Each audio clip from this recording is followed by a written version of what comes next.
In today's video, I'm going to teach you how to organize your content ideas for YouTube in just 5 minutes. A well-organized content plan can help you stay on top of your creative process, ensuring that you're always ready with fresh and exciting ideas for your YouTube channel. Let's dive right in.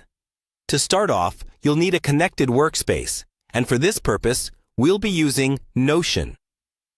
Notion is a versatile tool for organizing many different types of projects, and it's perfect for managing your YouTube content pipeline.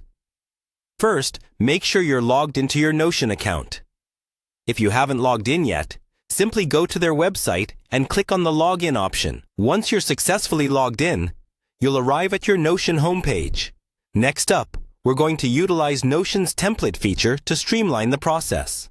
On the homepage, look towards the left side of your screen and find the button that says Templates. Click on it, and you'll be prompted with a variety of options. In this list of templates, use the search bar to find a YouTube content planner.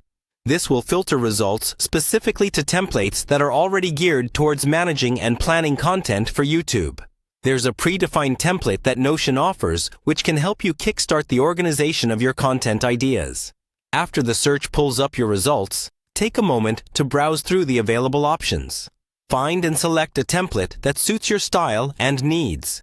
Once you've found one you like, go ahead and click on it. This will open up a more detailed view of the template, so you can see how it will help structure your ideas. Now, it's time to integrate this template into your personal workspace. Click on the Add button. By doing this, you'll import the template directly into your Notion, where you can personalize it according to your needs and projects. Now, the fun begins as you edit and customize the template to fit your personal content workflow.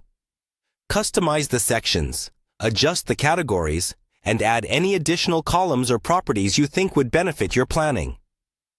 Fill in specific sections with your own content ideas, video topics, research details, or any other information that helps you turn ideas into actionable video content. And there you have it. In just a few minutes, you've set up a structured, flexible, and visually appealing way to organize your YouTube content ideas. Remember, having a solid blueprint not only simplifies the task management process, but also keeps you consistent with uploads. Thank you so much for tuning into this tutorial. Feel free to explore other features of Notion that could enhance your content organizing further. Don't forget to like, comment, and subscribe for more tips and tricks like these.